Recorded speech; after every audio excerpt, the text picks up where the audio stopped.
Afrique Stratégie. Afrique Stratégie. Une émission 100% africaine. Politique, diplomatie, tactique, consulting, l'art de la gestion. Avec le stratège par excellence, le coach Patrick Armand Pouillon. Chers amis de la haute stratégie, bonjour et merci d'exister. Roland Barthes affirmait que parler et à plus forte raison discourir, ce n'est pas communiquer. Alors, c'est quoi communiquer? Pourquoi communiquer?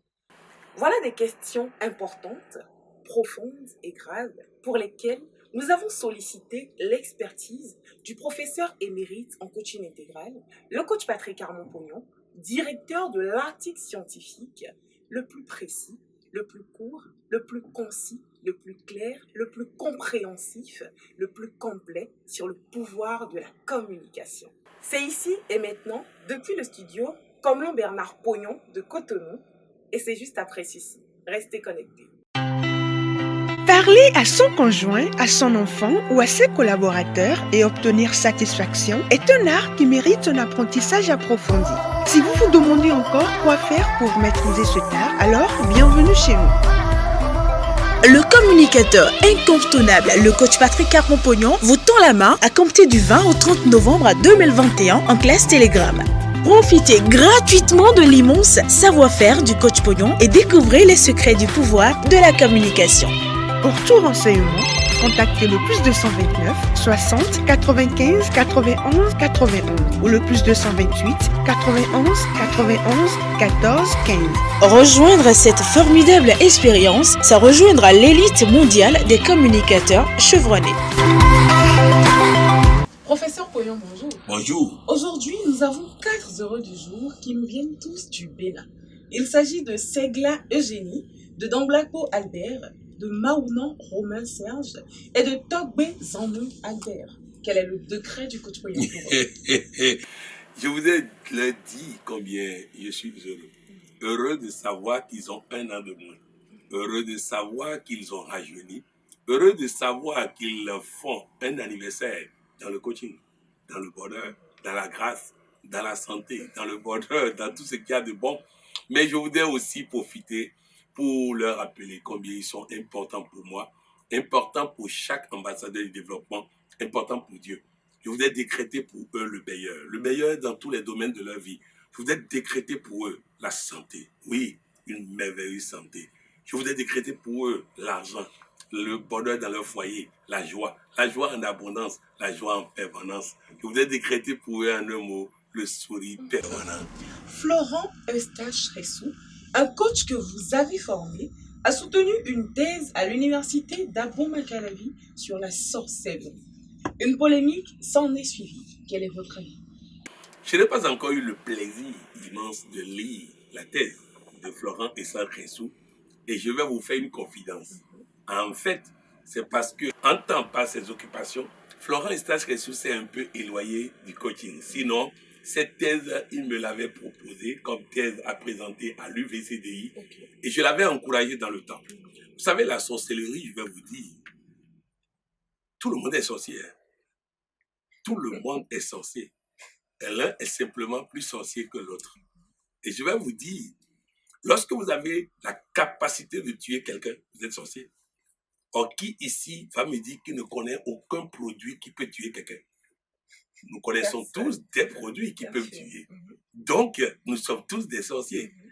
À l'université d'Abo-Makalavi, un professeur était là. L'OMS a cherché une protéine pendant 3 ans. Ils n'ont pas trouvé. Au bout de 3 ans, ils ont déclaré que cette protéine n'existe pas.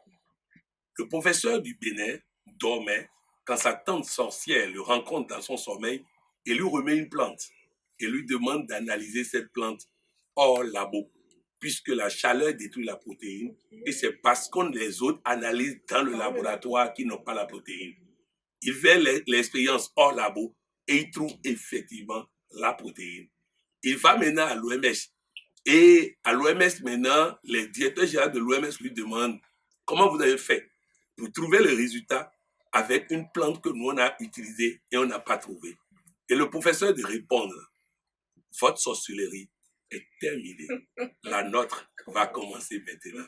Oh oui, vivement qu'à travers cette thèse, la sorcellerie des Africains puisse vraiment être utile maintenant. Utile pour plus de santé, utile pour des découvertes scientifiques, utile pour des révélations, utile pour tout. Les amis, écoutez bien. Lorsqu'on prend une bombe qu'on appelle bombe atomique, qu'on lance quelque part, et à cause de l'odeur, tout le monde meurt, c'est de la sorcellerie des Blancs. Aujourd'hui, il est temps que nous puissions mettre en œuvre la sorcellerie des Africains. Vous allez apprendre que le roi Bianzin était sur le point d'être attrapé par l'armée française. Ils ont tué tous ses soldats, toutes les femmes amazones, et ils devaient capturer le roi Bianzin. Le roi Bianzin a simplement prononcé des phrases, et un feu s'est mis entre eux, et ils n'ont pas pu traverser ce feu pour aller vers lui. Et il a marché simplement, il est parti. C'est ça la sorcellerie.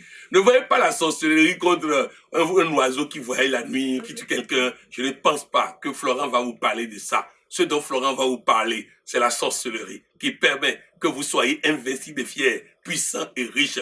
J'aurai l'occasion de lire ça, mais au-delà de lire ça, j'aurai l'occasion de lui apporter mon soutien. Et surtout, retenez une chose. En Afrique du Sud, aujourd'hui, il y a une école de sorcellerie pour former des sorciers. Je n'ai pas été étudiant dans cette école. Je ne sais pas ce qu'ils enseignent, mais je dis, cessons de nous tromper, cessons d'avoir peur de la vérité, cessons d'avoir peur des réalités. Formidable, coach. Alors, le thème de notre émission du jour est le pouvoir de la communication. Dites-nous franchement, quel pouvoir peut-on tirer de la simple communication? Un jour, un professeur rentre dans une classe et dit, je vais vous parler de la puissance de la parole, la puissance de la communication. Et un élève prend la parole et dit, monsieur, vous nous fatiguez quoi? Comment la parole peut avoir un pouvoir, une puissance? Et le monsieur dit, impoli, qu'on n'a rien, assois-toi, mal né, bâtard. Et le monsieur s'est mis sur le point, il voulait frapper son professeur. Et le professeur dit, excuse-moi, j'ai été très impoli, je ne dois pas parler comme ça. Il faut être un imbécile comme moi pour parler comme ça à quelqu'un de doué comme toi. Et l'enfant a souri, il s'est calmé, il est allé s'asseoir. Il dit, est-ce que tu vois le pouvoir de la parole? Quelques mots ont suffi pour que tu deviennes un animal enragé. Quelques mots ont suffi pour que tu deviennes le doux miel que tu es devenu. Voilà en réalité, les amis, la puissance de la parole, le pouvoir de la parole. Quelques mots suffisent pour qu'un chef d'État décide de mettre quelqu'un en prison ou en exil. Quelques mots suffisent pour qu'un chef d'État décide de laisser quelqu'un rentrer dans son pays. Les amis, le pouvoir de la parole. Quelques mots suffisent pour qu'un entraîneur change le cours d'un match à cause de ce qu'il a dit aux gens, les amis. Hier, le Bénin a rencontré la RD Congo. C'était à Kinshasa. À Kinshasa, au stade des Martyrs de Kinshasa. Et j'ai suivi le match parce que je m'intéresse à ces questions-là. Je m'intéresse pour faire des analyses. Et à quelques minutes du début du match, j'ai appris que le président Tshisekedi est au terrain. Le président Tshisekedi est au terrain. C'est pas tout. J'ai appris qu'il a parlé aux joueurs la veille. J'ai dit quelque chose se prépare. Quelque chose se prépare. Il faut que les Béninois prennent conscience que c'est un autre match qui commence. Mais nous n'avons pas compris. Résultat, 8e minute du jeu. Aucun joueur n'est tombé. Tous les joueurs sont debout. L'arbitre tire penalty pour aider Congo. Les amis, c'est vrai, il a déjà vu son enveloppe. Mais au-delà de l'enveloppe, mais écoutez, le président Tshisekedi, président en exercice de l'Afrique, est au terrain. Et il a parlé aux joueurs, le pouvoir de la communication. Et comme vous l'avez vu, la communication, c'est pas seulement la parole, hein, sa présence au terrain. Il n'a pas été au match, dans les autres matchs. Il est allé à ce match-là. Ça devient un autre match. Le chef de l'État est là. Ça devient un autre match. Les amis, la communication change tout. Absolument tout. Par la communication, on peut tout changer dans la vie de quelqu'un. Alors, notre introduction souligne le fait que la communication, ce n'est pas parler et c'est encore moins discourir. Alors, c'est quoi la communication? La communication, c'est transmettre des émotions et des sentiments. Transmettre des émotions et des sentiments. En fait, par la présence du président Tshisekedi au stade, il a transféré à ses joueurs ses émotions et ses sentiments. Nous devons gagner. Il n'a pas, peut-être pas dit, nous devons gagner. Rappelez-vous le film Invictus. Lorsque Nelson Mandela a reçu le capitaine de l'équipe de rugby, il n'a pas parlé du match. Il n'a pas parlé de la Coupe du Monde. Mais le joueur sort et sa copine lui demande qu'est-ce qu'il voulait. Et il reste là, il réfléchit, il dit, il veut qu'on gagne la Coupe du Monde. Il n'a jamais parlé de ça.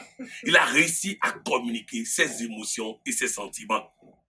Mais aussi, j'ai l'habitude de donner une définition très simple, dont je vous donnerai deux. La première, communiquer, c'est transmettre ses émotions et ses sentiments. Mais la deuxième, c'est créer la compréhension. Est-ce que par ma communication, les gens comprennent ce que je veux leur dire? Est-ce que par ma communication, je vais vous donner un exemple très simple. Il y a quelques jours, dans les travaux de recherche que nous sommes en train de faire pour les thèses lors du sommet mondial, des échanges entre membres du comité scientifique nous ont permis d'aller étudier au fait ce dont on parle beaucoup sans chercher à savoir, le vœu de pauvreté. Je suis allé vérifier et je me suis rendu compte que le vœu de pauvreté n'est pas la pauvreté. Le vœu de pauvreté veut dire je vais m'enrichir, me mettre ça au service de la communauté, de tout le monde. C'est ça en fait le vœu de pauvreté. J'en ai parlé dans le comité et dans la licence en cours. Et bien, collaborateurs m'ont demandé si je ne vais pas faire un tonus là-dessus. Et j'ai répondu, si je dis encore un mot dessus, les gens ne comprendront pas ce que je veux faire passer comme message. Ce que je veux faire passer comme message, c'est que nous nous trompons sur beaucoup de choses. Il va falloir qu'on cherche à savoir. Mais ce n'est pas pour autant que je vais devenir celui qui va expliquer à la place des évêques, des cardinaux, ce qu'ils comprennent mieux que moi. Vous voyez un peu? Donc, trop de peut amener l'incompréhension. C'est pourquoi on dit parfois la communication, trop de communication tue la communication. Donc, c'est très important. Communiquer, c'est créer la compréhension. Alors, quelles sont les circonstances dans lesquelles on peut communiquer et surtout pour gagner quoi? D'abord avec nos enfants. D'abord avec nos enfants. La communication avec les enfants. J'ai eu l'occasion d'avoir une nièce à la maison qui avait très peur de sa tante, très peur de tout le monde, timide et tout, mais pas la communication. Je l'ai amené cette fille aujourd'hui à avoir tellement de confiance en elle, même que ça étonne tout le monde. En moins de 2 ans, je crois, mais cette fille, nous étions à la maison la dernière fois autour de 22 heures. Quand le protocole lui a dit bonjour, elle a répondu bonjour à cette fille. Vous voyez? Donc ça veut dire que par la communication, on a amené une personne timide à tuer la timidité, à gagner en confiance en soi. Donc la communication, c'est d'abord vis-à-vis des enfants. Ensuite, entre conjoints, est-ce que je me fais comprendre? Est-ce que j'arrive à communiquer mes émotions et mes sentiments? Est-ce que l'autre arrive à comprendre? Je vous donne un exemple très simple. Lorsque la femme se plaint des sorties du monsieur, elle communique mal. En fait, elle veut transmettre au monsieur qu'elle se sent mal quand il n'est pas là. C'est ça il faut dire et le monsieur allait comprendre et rester à la maison. Mais en disant, tu te sors trop, le monsieur comprend, elle ne veut pas que j'aille faire ce qui me rapporte de l'argent. Donc vous voyez que en couple, on doit communiquer politiquement, en entreprise, dans la vie en général, vis-à-vis de mon corps. Oui, je dois communiquer. Est-ce que vous savez que le simple fait de répéter merci tous les jours à ton cœur le soigne? Donc la communication, c'est vis-à-vis de tout. Tout ce que Dieu a créé mérite communication. Les animaux, les plantes.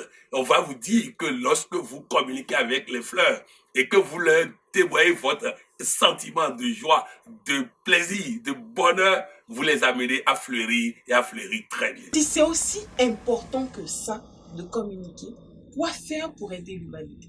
Il faut faire des recherches. Il faut faire des recherches. Et c'est pour ça que nous avons travaillé.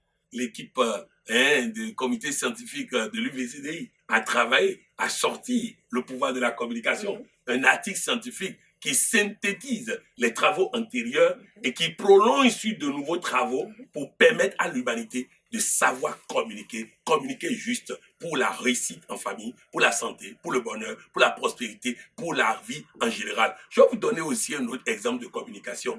Vous voyez, le président français a restitué au Bénin 26 œuvres culturelles. Mais vous croyez que si on avait communiqué, comme certains panafricanistes aiment le faire, dans l'arrogance, dans l'insulte, dans l'agressivité et tout, on aurait eu ces œuvres? Non. Puisque certains sont allés jusqu'à dire qu'il faut porter plainte contre la France. Dans le droit français, les biens culturels volés en Afrique font partie du patrimoine français aujourd'hui. Autrement dit, le chef de l'État est légalement protégé pour ne pas donner. Mais c'est la communication qui l'a convaincu de pouvoir donner ça.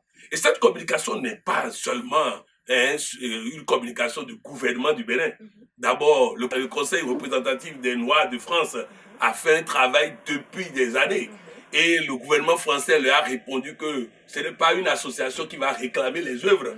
Et donc, c'est dans cette perspective que le président Patrice Talon a fait ce courrier et tout. Donc, bref, c'est pour dire que c'est une série de communications respectueuses dans le sens de la persuasion qui a amené le président français à se rendre compte qu'il va grandir en le faisant. Et effectivement, ça l'a grandi. Vous avez effectivement dirigé les travaux pour sortir l'article scientifique sur le pouvoir de la communication. De façon précise, qu'est-ce qu'on peut y trouver? On peut y trouver d'abord l'art de communiquer avec les enfants. La communication parent-enfant. On peut y trouver la communication en couple. On peut y trouver l'oratoire. Parce que si vous cherchez sur Internet, vous n'allez pas trouver un cours sur l'oratoire. Vous allez trouver l'un des tout premiers cours sur l'oratoire, les plus précis possibles et tout. Ensuite, on peut y trouver la communication intelligible. Comment communiquer pour qu'il n'y ait pas de corruption, de perturbation.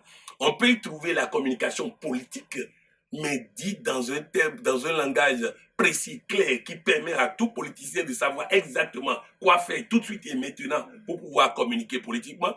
On peut y trouver la communication extrinsèque, c'est-à-dire comment communiquer, comment détecter ce que l'autre ne dit pas. Vous allez voir de grands auteurs ont déjà écrit que réussir la communication, c'est arriver à entendre ce que les autres n'ont pas dit. Et comment on entend ce que les autres n'ont pas dit? Par la communication extrinsèque. Donc bref, vous allez trouver tout ça, vous allez trouver tout ce qu'il faut pour être un bon communicateur. La générosité légendaire du coach Pognon n'est plus un secret. Il paraît que vous envisagez offrir une formation complète à l'humanité sur le pouvoir de la communication en ligne et gratuitement. Expliquez-nous. Vous savez, nous avons fait la journée des gens heureux. Chacun a payé 100 000 francs pour seulement cette journée afin de faire la formation sur cet article scientifique. Mais au sortir de là, nous avons envisagé faire une formation à l'attention de l'humanité pour permettre aux uns et aux autres d'apprendre à communiquer. Le sujet est grave, le sujet est profond, le sujet est sérieux. Nous communiquons très mal. Nous détruisons l'avenir des enfants par la mauvaise communication. Nous détruisons l'avenir de nos couples par la mauvaise communication. Nous détruisons nos projets, nos chances. Nous détruisons notre relation avec Dieu par la mauvaise communication. Le sujet est tellement grave. Nous avons voulu offrir ça à l'humanité. Et la dernière fois, dans un élan de gratitude, un ambassadeur de développement me remerciait pour tout ce que je faisais.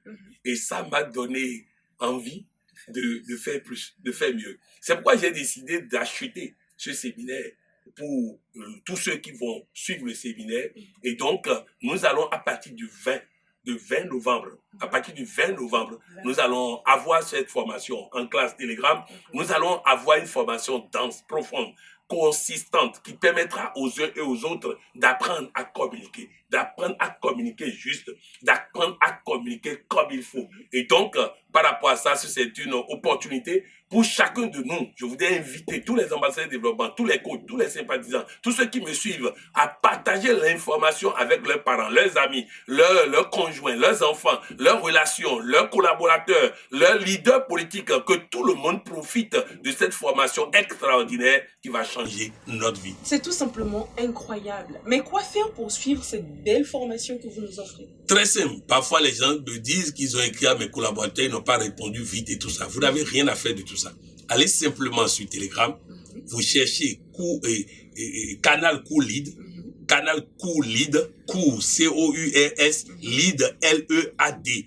Même si vous tapez Cours Lead, vous allez trouver. Vous allez trouver deux forums. Un forum qui est Canal Cours Lead, un forum qui est Commentaire Cours Lead. Vous rentrez dans les deux et attendez seulement le 20. C'est aussi simple que ça. Vous trouvez, il va vous proposer d'adhérer, vous cliquez, vous êtes dedans. C'est aussi simple que ça. Un canal Cours Lead et un forum Cours Lead. Le forum s'appelle Commentaire Cours Lead, Canal Cours Lead et Commentaire Cours Lead. Dans le canal, nous allons faire le cours. Mais tous les cours que je fais là-bas vont glisser vers le commentaire. Et tous les commentaires seront là-bas. Ce qui permettra à tout moment de revenir dans le canal et d'avoir les cours alignés, les commentaires de l'autre côté. Donc c'est très simple. Je voudrais demander à tous ceux qui me suivent de faire en sorte d'être dedans. Invitez parents, amis, relations, invitez-les à être dedans. Dites-leur simplement qu'ils vont apprendre à communiquer juste, qu'ils vont apprendre à sauver l'avenir de leurs enfants, à sauver leur couple, à sauver leur vie en général, à sauver leur relation avec Dieu. Communiquer, c'est tout simplement formidable. En parlant de formation, il y a une formation qui a démarré depuis peu, la licence en coaching. Un mot à ce sujet? Ça se passe très bien. On a fait échauffant les premiers, mais je crois que ça se passe très bien. Avant de former des coachs, il faut d'abord coacher les futurs coachs. Et c'est ce que je suis en train de faire. Je suis en train de m'assurer que les coachs ont brisé le masque de théâtre, ont brisé cette carapace qui fait que nous perdons tout à force d'arrogance, d'ego, à force de mauvais caractère. Nous sommes d'abord en train de travailler le coach, à ce que lui-même soit coach. Il soit coach d'abord coaché avant d'être coach. Et ensuite, nous allons enchaîner avec le métier de coach. Pour le moment, je travaille la vie des participants, la vie des gens. Vous savez, le coach, c'est un mécanicien de l'identité. Alors, en tant que mécanicien, j'ai le devoir d'abord de réparer l'organisme, la vie, le côté physique et métaphysique des participants avant même de leur apprendre comment ils peuvent le faire pour les autres. Et c'est ce que nous sommes en train de faire. Alors, le sommet mondial de cette année, c'est aussi différents concours pour primer les uns et les autres. Donnez-nous plus de détails. Dans le concours de poèmes, nous avons beaucoup de poètes dans notre organisation. Et ce serait beau, vraiment bien, vraiment formidable de pouvoir célébrer ça. Je crois qu'il y a beaucoup de personnes qui ont intérêt à y être. Je ne vois pas un concours de poèmes sans le coach Claudie Lakato. Je ne vois pas un concours de poèmes sans le coach Félicité Ndiaye. Je ne vois pas un concours de poèmes sans le général. Bref, pourquoi pas le décès. Donc, bref, il y aura un concours de poèmes. Ensuite, nous avons un concours d'exhortation qui permettra que ceux qui estiment être les meilleurs orateurs actuels, les meilleurs exhortateurs actuels, puissent aussi participer à ce concours pour nous gratifier de leur talent, pour donner envie aux autres de faire comme eux, de faire mieux qu'eux. Mais aussi, nous avons un concours dans les 4 piliers des référentiels EQR. Le pilier, l'efficacité de l'homme. Le pilier, centre de l'efficacité. Le pilier, vendeur compétent. Et le pilier, chemin de l'enrichissement, donc esprit millionnaire. Dans chacun de ces piliers, il y a un concours d'art oratoire pour permettre aux auditeurs, surtout, qui ont fait cette formation, de montrer qu'ils maîtrisent soit la vente, qu'ils maîtrisent soit la science de l'efficacité, qu'ils maîtrisent soit ceci ou cela. Donc, il y a ce concours qui va nous permettre de pouvoir dire en peu de mots des choses qui permettent à quelqu'un de devenir un vendeur compétent, de devenir un employé compétent, de devenir quelqu'un qui est dans le cost killing, donc efficacité, mais aussi quelqu'un qui sait gérer l'argent au sein d'une entreprise. Donc voilà les domaines dans lesquels nous avons ouvert le concours. Et pour participer à ce concours, le délai c'est le 15 de ce mois, dans quelques jours. Le 15, vous devez avoir envoyé la fiche de renseignement sur vous-même, mais vous devez aussi avoir envoyé votre test que vous voulez présenter, et sur la base de ça, nous allons retenir les meilleurs, nous allons accompagner les meilleurs maintenant pour corriger ce qu'il faut corriger, afin que dans la présentation, lors du sommet, ce soit impecatus. Désormais, Coaching TV fait focus sur une des FIAD au travers du monde. Aujourd'hui, nous parlons de FIAD Burkina. Coach Pognon, dites-nous tout. Vous savez, quand je parle de FIAD Burkina, j'en ai même la chair de poule. Ça a commencé en 2009. En 2009, et je voudrais rendre hommage à un monsieur, le colonel Yogo Bougaïma. Le colonel Yogo Bougaïma a vu un de mes collaborateurs à la télé. Le soir même, il est allé le voir à l'hôtel et immédiatement, il lui a dicté un courrier qu'il a introduit lui-même au chef d'état-major de l'armée de l'époque. Je vais parler du général Dominique Djendjéré. Le général Dominique Djendjéré, chef d'état-major de l'armée de l'époque, a immédiatement pris à bras le corps le coaching, m'a invité à animer une formation d'abord à l'état-major général pour les officiers supérieurs de l'armée. Ensuite, à former une quinzaine d'officiers supérieurs de l'armée pour être coach dans tous les secteurs de l'armée, sapeurs-pompiers, tous les secteurs. Et ça a permis au Burkina de gérer la crise qui est venue après. Parce que ce sont ces coachs qu'il a utilisés pour gérer la crise. Je profite pour dire que le général Dominique, je dis bien Dominique, je ne dis pas Gilbert, Dominique Djendjiré est sénateur des ambassadeurs du développement. Dans la foulée, nous avons aussi l'occasion de rendre un hommage à un autre général, le général Daniel Sidiki Traoré, qui était le responsable des ressources humaines à l'époque et qui a géré ce dossier, qui a permis à tous ceux-là d'être coach et qui a lui-même exploité toutes ses compétences pour évoluer. Actuellement, il doit être au Soudan en train de servir pour les Nations Unies. Dans la foulée, nous avons eu en 2010 le congrès mondial à l'époque, le 4e congrès mondial de notre organisation à Ouagadougou, alors qu'on n'avait pas un seul ambassadeur de développement là-bas. Et ça, je voudrais saluer Poussi Ouagadougou, qui a accepté d'être le président du comité d'organisation, un professeur d'université, qui est devenu après secrétaire général du gouvernement, qui a organisé ce sommet. Dans la foulée, nous avons eu le sénateur Simon Compaoré, ancien maire de Ouagadougou, qui est devenu en tant ministre d'État et autres, qui était un sénateur des ambassadeurs de développement, puisqu'il a joué un grand rôle dans cette organisation au Burkina. Le ministre Jérôme Bougouma, qui est aussi sénateur des ambassadeurs du développement, et les gens vont être étonnés d'apprendre que le président actuel du Burkina Faso, le Marc Christian Kaboré, est sénateur des ambassadeurs du développement. À l'époque, il était président de l'Assemblée nationale. Son directeur de cabinet, à qui je voulais faire un coucou, Seydou Zagré, qui était maire de Koudougou, sénateur des ambassadeurs du développement, coach et ambassadeur du développement. Et je voudrais saluer aussi, toujours dans les salutations, avant de vous raconter la suite de Fiat Burkina, je voudrais saluer Ambroise Zagré, le recteur de l'Université Ligue du Burkina, qui doit avoir autour de 93 ans, 94 ans maintenant. Bref, tous ces hommes et femmes sans lesquels nous n'aurons pas pu bâtir ce Fiat Burkina, cette Fiat Burkina qui, à l'époque et aujourd'hui, est le deuxième contingent de coachs et d'ambassadeurs de développement au travers du monde. Oui, parce qu'au Burkina, nous avons formé près de 1500 coachs pour le Burkina. Je voudrais saluer Benjamin Douamba, l'honorable Benjamin Douamba, qui était mon représentant en tant que représentant de l'ordre des coachs au Burkina. Donc, bref, ça a été une grande organisation. J'ai parlé du sommet mondial de 2010. Je dois parler de la première convention Afrique qui a eu lieu fin 2011 à Ouagadougou. Bref, c'est un pays de coaching. C'est un pays de FIAD.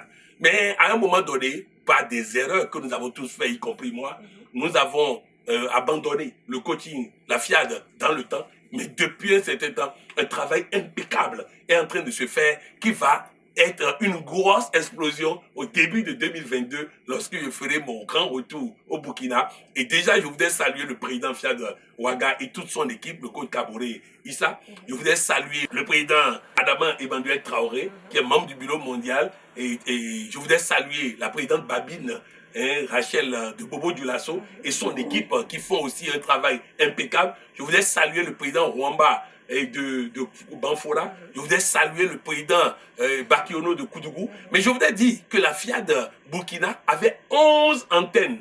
11 antennes. Ouaga, Bobo, Gawa, Banfora, Dedougou, Diebougou, Koudougou, Fadangouma, Kaya, Waïgouya, toutes ces zones avaient une antenne Fiat. Il y avait 11 antennes Fiat au Burkina. Bref, je le dis, pour dire à tous ceux qui sont aujourd'hui appelés à de grandes choses, je voudrais leur dire simplement, nous avons été grands, nous avons été une grande Fiat, nous étions le contingent le plus important à tous les congrès, à toutes les conventions. Il est temps que le Burkina relève la tête et je voudrais compter sur chacun et tous pour jouer sa partition afin qu'on relève la tête. Je ne voudrais terminer sans vous parler de la nouvelle garde. Le coach Il Boudo Sylvie, une dame qui fait des pieds et des mains pour que cette nouvelle dynamique soit gagnante. Je ne pourrais pas terminer sans parler de Maïmouna Traoré, ma collaboratrice de tous les temps. Bref, Fiat Burkina, je vous dis, a été une grande organisation et nous nous préparons à prendre de nouveau les choses en main. Dans quelques jours, il y aura un nouveau bureau national pour Fiat Burkina. Les tests seront déposés pour que l'enregistrement rapide, pour que bientôt nous puissions reprendre le leadership au niveau du Burkina. Professeur Patrick Armand-Pognon, votre mot de fin. Mon mot de fin, c'est de dire à chacun et tous, je vous aime chacun, particulièrement. Je vous aime chacun et tous. Et ensemble, nous allons grandir. J'ai parlé de Fiat Burkina, je peux parler de chacun, de la vie de chacun de vous. Oui, nous avons une histoire à construire et nous allons la construire. Le match ne fait que commencer. Je vous aime tellement. Merci beaucoup. Merci. Afrique Stratégie. Afrique Stratégie. Une émission 100% africaine. Politique, diplomatie, tactique, consulting, l'art de la gestion. Avec le stratège par excellence, le coach Patrick Armand-Pognon.